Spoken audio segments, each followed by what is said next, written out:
के समय से होती है। ये समय सेकेंड वर्ल्ड वॉर के खत्म होने वाला समय था। यहाँ हम एक जापानी फाइटर प्लेन देखते हैं जिसे कोइची नाम का पायलट उड़ा रहा था। इस प्लेन में अचानक से कोई खराबी आ जाती है, इसलिए कोइची एक आइलैंड पर प्लेन को लैंड करता है। दरअसल इस आइलैंड पर रिपेयर बेस था जहाँ सभी प्लान्स को सुधारा जाता था। यहाँ कोइची ताचिबाना नाम के मैकेनिक से अपने प्लेन को सुधारने का कहता है। जब ताचिबाना प्लेन को चेक करता है तो उसे पता चलता है कि प्लेन में कोई खराबी नहीं है, जिससे वो समझ जाता है कि कोइची ने अपने आखिरी मिशन को ना करने के लिए प्लेन के खराब होने का बहाना बनाया है। इसलिए ताचिबाना कोइची के पास जाता है और उससे कहता है कि मैं जानता हूँ कि तुमने मिशन ना करने के लिए प्लेन के खराब होने का बहाना बनाया है। दरअसल कोइची को जो मिशन दिया गया था उसमें उसकी जान जाने वाली थी, इसलिए उसने मिशन को छोड़ने का डिसीजन लिया था। यहाँ कोइची ताचिबाना से घबराकर उससे दूर चला जाता है और समुद्र के किनारे बैठ जाता है। तब एक मैकेनिक उसके पास आता है और उससे कहता है कि तुमने जो किया वो सही किया, क्योंकि इस मिशन में तुम्हारी जान जाने वाली थी। थोड़ी देर बाद कोइची समुद्र में कुछ मछलियों को देखता है जो कि मरी हुई थी, जिससे उसे बहुत अजीब लगता है, लेकिन वो इस बात पर ज्यादा ध्यान नहीं देता है। इसी तरह रात हो जाती है और कोइची बेस पर आ जाता है, जिस दौरान वहाँ इमरजेंसी अलर्ट बजने लगता है, जिससे सबको लगता है कि दुश्मन उन पर हमला करने वाले हैं। लेकिन सर्च लाइट से आसपास देखने पर उन्हें एक बहुत ही बड़ा क्रीचर दिखता है जो कि समुद्र से उनकी ओर आ रहा था। इस क्रीचर का नाम गॉडजिला है, जो दिखने में बहुत खतरनाक होता है। सभी लोग उसे देखकर चौंक जाते हैं और उससे बचने के लिए छिपने लगते हैं। इस बीच ताचिबाना कोइची से कहता है कि तुम एक फाइटर हो और तुम्हें अपने प्लेन में बैठकर गॉडजिला पर हमला करना चाहिए। इसलिए कोइची अपने प्लेन में जाकर बैठ जाता है, लेकिन जैसे ही गॉडजिला उसके सामने आता है तो वो बहुत घबरा जाता है और डर के कारण गोलियां नहीं चला पाता है। ये देख ताचिबाना और उसके साथी अपनी गन से गॉडजिला पर शूट करने लगते हैं, जिससे गॉडजिला को बहुत गुस्सा आ जाता है और वो अपने सामने आने वाले सभी लोगों को मारकर फेंकने लगता है। साथ ही वो कुछ लोगों को खा भी जाता है, जिसके बाद गॉडजिला पूरे बेस को तबाह कर देता है। इधर कोइची डर के कारण प्लेन में ही बैठा हुआ था। तभी गॉडजिला उसके प्लेन को उठाने के लिए आगे बढ़ता है। ये देख कोइची जल्दी से प्लेन से बाहर कूद जाता है और गॉडजिला प्लेन को उठाकर फेंक देता है, जिससे एक ब्लास्ट हो जाता है और कोइची बेहोश हो जाता है। अगली सुबह जब कोइची को होश आता है तो वो देखता है कि उसके सभी साथी मर गए हैं, पर ताचिबाना किसी तरह बच गया था और सभी को बॉडीज को एक जगह पर लाकर रख रहा था। जब ताचिबाना कोइची को देखता है तो वो उस पर बहुत गुस्सा होता है और उससे कहता है कि अगर तुम गॉडजिला पर हमला करते तो हमारे साथियों की जान बच सकती थी। इससे कोइची को बहुत दुख होता है। अब वॉर खत्म हो जाता है और सभी सैनिक अपने अपने घर निकल जाते हैं। साथ ही कोइची भी अपने घर आ जाता है, जहां वो देखता है कि वॉर के कारण सब कुछ तबाह हो गया है और उसका घर भी पूरा टूट गया है। तभी उसकी पड़ोसी सुमिको उसे देखती है और उससे कहती है कि आखिर तुम वॉर में बच कैसे गए? जरूर तुम अपनी जान बचाने के लिए छिप गए होगे। इसके बाद सुमिको दुखी होते हुए कोइची को बताती है कि एक ब्लास्ट में तुम्हारे पेरेंट्स और मेरे सभी बच्चे मारे गए। अपने पेरेंट्स के मरने की खबर सुनकर कोइची पूरी तरह टूट जाता है और बहुत दुखी हो जाता है। कुछ दिनों बाद हम कोइची को बाजार में देखते हैं, जहां पुलिस कंबल चुराने वाली एक लड़की का पीछा कर रही होती है। इस लड़की के पास एक छोटी बच्ची भी थी। तभी कोइची उस लड़की के सामने आ जाता है। तब वो लड़की कोइची को अपनी बच्ची देकर वहां से भाग जाती है। इसके बाद कोइची उस बच्ची को लेकर वहां से जाने लगता है, जिस दौरान वो लड़की कोइची के पास आ जाती है, जिसे देख कोइची उसका नाम पूछता है, जिस पर वो लड़की अपना नाम नोरिको बताती है। अब कोइची वहां से जाने लगता है। तब नोरिको कोइची के पीछे पीछे उसके घर तक आ जाती है और आज रात उसके घर पर रहने का कहती है। यहाँ नोरिको बताती है कि मेरी शादी नहीं हुई है और ये बच्ची मेरी नहीं है। दरअसल इस बच्ची की माँ ब्लास्ट के दौरान मारी गई और उसने मरने से पहले मुझे अपनी बच्ची को सौंप दिया, इसलिए मैंने इसे पालने का डिसीजन लिया, क्योंकि मैं एक अनाथ हूँ और मैं इस बच्ची का दर्द समझ सकती हूँ। यहाँ कोइची नोरिको से कहता है कि वो डिनर करने के बाद यहाँ से चली जाए, लेकिन नोरिको बातें करते हुए कोइची के घर में ही सो जाती है। अगले दिन कोइची की पड़ोसी सुमिको कोइची से नोरिको और उसकी बच्ची के बारे में पूछती है।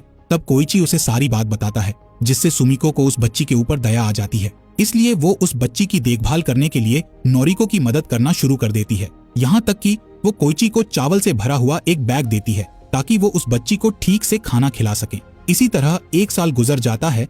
तब एक दिन कोइची नोरिको को बताता है कि उसे एक गवर्नमेंट नौकरी मिली है, जिसमें उसे समुद्र की गहराई में जाकर दुश्मनों द्वारा बिछाए गए माइन बॉम्ब को ढूंढना है और उन्हें हमेशा के लिए खत्म करना है, जिसके लिए मुझे अच्छे पैसे मिलेंगे। जिस पर नोरिको कहती है कि ये काम बहुत खतरनाक है, लेकिन कोइची उसे बताता है कि हमारे पास अपना पेट भरने का यही एक तरीका है। अगले दिन जब कोइची अपने काम पर जाता है तो उसे पता चलता है कि गवर्नमेंट ने उन्हें मामूली से हथियार और एक बोट दी है, जबकि नौकरी देने से पहले कोइची को अच्छे हथियार और अच्छी बोट देने का वादा किया गया था।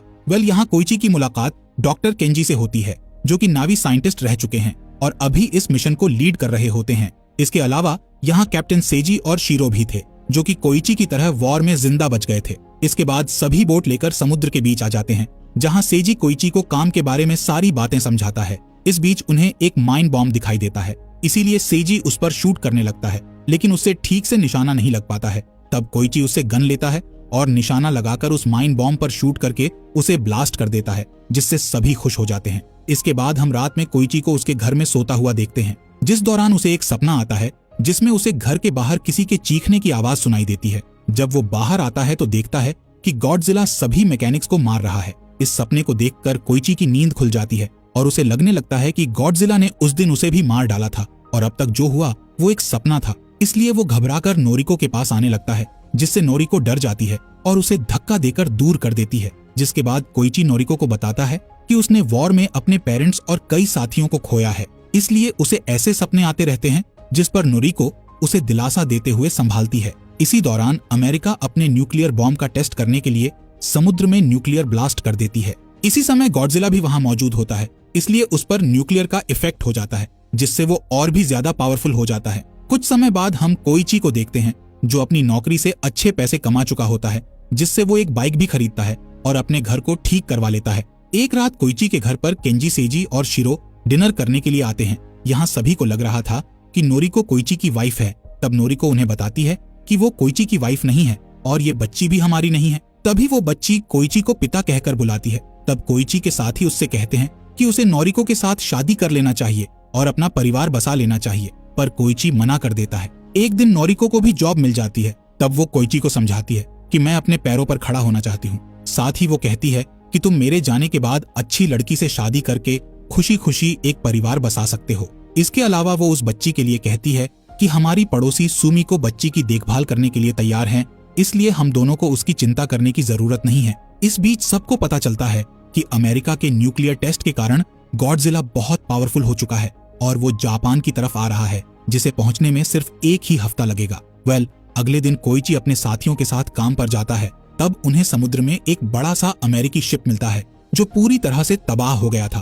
तभी कोइची की नजर पानी में मरी हुई मछलियों पर जाती है, जिससे वो समझ जाता है कि गॉडजिला उनके आसपास ही है और उसी ने अमेरिकी शिप का ये हाल किया है। अब कोइची अपने साथियों को गॉडजिला के बारे में बताता है, जिससे शीरो बहुत डर जाता है, क्योंकि उनकी छोटी बोट से गॉडजिला से नहीं लड़ा जा सकता था। इसीलिए वो यहाँ से भागने का सोचते हैं, पर उसी समय गॉडजिला पानी से बाहर निकलता है और उनकी ओर बढ़ने लगता है। तब केंजी और कोइची पानी में माइन बॉम्ब को फेंकते हैं ताकि वो गॉडजिला के ऊपर ब्लास्ट कर सके, लेकिन गॉडजिला पर माइन बॉम्ब का कोई असर नहीं होता है। इसलिए कोइची उस पर मशीन गन से शूट करने लगता है, लेकिन गोलियों का भी गॉडजिला पर कुछ असर नहीं हो रहा था। जिसके बाद केंजी एक और बॉम्ब पानी में डाल देता है, पर उस बॉम्ब को ब्लास्ट करने वाला तार टूट जाता है। इसीलिए कोइची उस बॉम्ब पर शूट करके उसे ब्लास्ट करने की कोशिश करता है, जिस दौरान बॉम्ब गॉडजिला के मुंह के पास चला जाता है और वो कोइची की गोली से ब्लास्ट हो जाता है, जिससे गॉडजिला की एक आंख और उसके मुंह का बड़ा हिस्सा टूट जाता है। पर थोड़ी ही देर में गॉडजिला के घाव ठीक हो जाते हैं और वो गुस्से में पानी से बाहर निकलकर बोट पर हमला करने लगता है। इसी दौरान वहां जापान की आर्मी आ जाती है और गॉडजिला पर अंधाधुंध गोलियां चलाने लगती हैं, जिससे गॉडजिला और भी ज्यादा गुस्से में आ जाता है और आर्मी वाली शिप पर हमला कर देता है। पर आर्मी उस पर गोलियां चलाना बंद नहीं करती है। इतनी गोलियां लगने के बाद गॉडजिला बहुत घायल हो चुका था, इसलिए वो समुद्र में चला जाता है और फिर अचानक से बाहर आकर आर्मी की शिप को एक पल में खत्म कर देता है। जिसके बाद गॉडजिला दहाड़ता हुआ टोक्यो शहर की ओर जाने लगता है, जहां नोरिको ने अभी अभी जॉब ज्वाइन की थी। कुछ समय बाद हम कोइची को एक हॉस्पिटल में देखते हैं। वो अपना इलाज कराकर घर जाता है। तब नोरिको उसकी हालत देखकर बहुत दुखी होती है और उससे सवाल करने लगती है कि आखिर तुम इतने परेशान क्यों रहते हो और मुझे कुछ बताते क्यों नहीं हो? क्या तुम मुझे कुछ भी नहीं मानते? तब कोइची नोरिको को मरे हुए मैकेनिक्स की तस्वीरें बताता है और कहता है कि ये सब मेरी वजह से मरे हैं। अगर मैं उस दिन गॉडजिला को मार देता तो मैं इनकी जान बचा सकता था। कोइची की बातें सुनकर नोरिको उसे समझाती है कि इसमें तुम्हारी कोई गलती नहीं है, आखिर तुम भी एक इंसान हो और तुम्हारा डरना जायज है। अगले दिन गॉडजिला टोक्यो शहर के पास पहुंच जाता है, जहां आर्मी शिप उसे रोकने के लिए उस पर हमला करने लगती है, पर गॉडजिला पर कोई असर नहीं हो रहा था। यहाँ कोइची घर में होता है। तब उसे रेडियो से पता चलता है कि गॉडजिला टोक्यो शहर की ओर बढ़ रहा है, इसलिए कोइची को नोरिको की चिंता होने लगती है। दूसरी ओर गॉडजिला टोक्यो पहुंच जाता है और तबाही मचाने लगता है। इसी बीच उसे एक ट्रेन दिखाई देती है, जिसे वो उठाकर तोड़ने लगता है। इसी ट्रेन में नोरिको भी होती है, जो कि अपनी जान बचाने के लिए पानी में कूद जाती है। वहीं गॉडजिला अपने सामने आ रही हर चीज को तबाह करने लगता है। इसी बीच कुछ न्यूज रिपोर्टर एक छत पर खड़े होकर गॉडजिला की फोटो निकाल रहे होते हैं। तब गॉडजिला उनके पास आकर उस बिल्डिंग को भी तबाह कर देता है, जिससे वो सभी मारे जाते हैं। इधर कोइची टोक्यो आ जाता है और नोरिको को ढूंढकर उसे अपने साथ ले जाने लगता है। इसके बाद वहां आर्मी आ जाती है और टैंक से उस पर हमला करने लगती है। लेकिन गॉडजिला पर कोई असर नहीं हो रहा था, बल्कि अब गॉडजिला के चमकते हुए पंख बाहर निकलने लगते हैं, जिसके बाद गॉडजिला के मुंह से न्यूक्लियर लाइट्स बाहर आने लगती हैं, जिससे शहर में एक न्यूक्लियर ब्लास्ट हो जाता है और शहर का अधिकतर हिस्सा तबाह हो जाता है। इसी बीच गॉडजिला अपने मुंह से न्यूक्लियर की एक लहर नोरिको की ओर फेंक देता है। इसलिए नोरिको जल्दी से कोइची को धक्का देकर दूर कर देती है और खुद उस लहर की चपेट में आकर मर जाती है, जिससे कोइची अपने घुटनों पर गिर जाता है और नोरिको की मौत से बहुत दुखी होता है। इसके बाद गॉडजिला वहां से जाने लगता है। तब कोइची उसे देखकर गुस्से में चिल्लाने लगता है। कुछ समय बाद न्यूज पर बताया जाता है कि गॉडजिला के हमले में 30,000 लोग मारे गए और 20,000 बिल्डिंग्स तबाह हो गई। इधर सभी नोरिको की मौत से दुखी थे, जिस दौरान केंजी कोइची को बताते हैं कि गवर्नमेंट ने गॉडजिला को मारने के लिए हमारे जैसे लोगों को चुना है। इसके बाद कोइची और उसके साथी एक मीटिंग में जाते हैं, जहां आर्मी कैप्टन ने उन लोगों को बुलाया था जिन्हें गवर्नमेंट ने गॉडजिला को मारने के लिए चुना था। यहाँ कैप्टन सभी से कहता है कि हमारी कोई भी मदद करने वाला नहीं है, इसलिए हमें खुद मिलकर गॉडजिला को मारना होगा। तभी केंजी अपना प्लान बताते हुए कहता है कि हमें समुद्र के सबसे गहरे हिस्से के ऊपर गॉडजिला को बुलाना होगा और उसके शरीर के अलग अलग पार्ट्स पर गैस सिलेंडर्स बांधने होंगे, ताकि वो पानी से ऊपर ना आ पाए और हमेशा के लिए समुद्र की गहराई में चला जाए। यानी कि गॉडजिला को 1500 मीटर की गहराई तक डुबा दिया जाएगा, जिससे उसकी मौत हो सकती है। तब कोइची उससे पूछता है कि क्या ये प्लान गॉडजिला को सच में मार देगा, जिस पर केंजी कहता है कि मैं इसकी गारंटी नहीं दे सकता, लेकिन मेरे पास एक दूसरा प्लान भी है। केंजी अपना दूसरा प्लान बताते हुए कहता है कि जब सिलेंडर्स गॉडजिला को गहराई में ले जाएंगे, तब सिलेंडर से बड़े बड़े बलून्स बाहर आने लगेंगे, जिससे गॉडजिला गहराई में जाने के बाद अचानक ऊपर आने लगेगा और वो पानी का प्रेशर बर्दाश्त नहीं कर पाएगा। तभी हम उस पर बॉम्ब से अटैक कर देंगे, जिससे उसकी मौत हो जाएगी। केंजी का ये प्लान बहुत से लोगों को अच्छा नहीं लगता है, इसलिए वो वहां से चले जाते हैं। लेकिन ज्यादातर लोग उसके इस प्लान में साथ देना चाहते हैं, क्योंकि वो अपने देश को बचाने के लिए एक साथ काम करना चाहते हैं। अब कोइची और उसके तीनों साथी एक बार में बैठे होते हैं, जहां केंजी अपने साथियों को बताता है कि हम गॉडजिला को अपने ट्रैप में फंसाने के लिए उसकी दहाड़ वाली रिकॉर्डिंग चलाएंगे, जिसे सुनकर वो टोक्यो शहर में आ जाएगा और हम उसे अपने ट्रैप में फंसाना शुरू कर देंगे। तभी कोइची कहता है कि मुझे एक फाइटर प्लेन चाहिए, ताकि जब गॉडजिला शहर में आए तो मैं उसके ऊपर अटैक करके उसका ध्यान तुम लोगों से दूर कर सकूं। तब केंजी बताता है कि उसके पास एक फाइटर प्लेन है, लेकिन उसे ठीक करने के लिए किसी मैकेनिक की जरूरत है। ये सुन कोइची को तचिबाना का ख्याल आता है, इसलिए वो उसे ढूंढने का सोचता है, लेकिन उसे तचिबाना का एड्रेस नहीं मिलता है। इसलिए वो हर एड्रेस पर लाटर भेजना शुरू कर देता है, ताकि किसी तरह तचिबाना तक लाटर पहुंच जाए। एक दिन कोइची पर अचानक से कोई हमला कर देता है, जिससे वो बेहोश हो जाता है। जब उसे होश आता है तो उसके सामने तचिबाना होता है। दरअसल तचिबाना ने ही कोइची पर हमला करके उसे बेहोश किया था और अपने साथ घर ले आया था। यहाँ तचिबाना कोइची के भेजे हुए लेटर्स से गुस्सा होता है, क्योंकि कोइची ने लेटर्स में लिखा था कि आइलैंड पर जितने लोग मरे थे उसका जिम्मेदार तचिबाना है। दरअसल कोइची ने इस तरह के लेटर्स इसलिए लिखे थे ताकि तचिबाना को गुस्सा आ जाए और वो उसे ढूंढते हुए उसके पास पहुंच जाए। खैर, यहाँ कोइची तचिबाना से गॉडजिला को जान से मारने का प्लान बताता है और कहता है कि मैं अपनी गलती सुधारना चाहता हूँ और गॉडजिला को मारकर हम देश में रहने वाले सभी लोगों की जान बचा सकते हैं।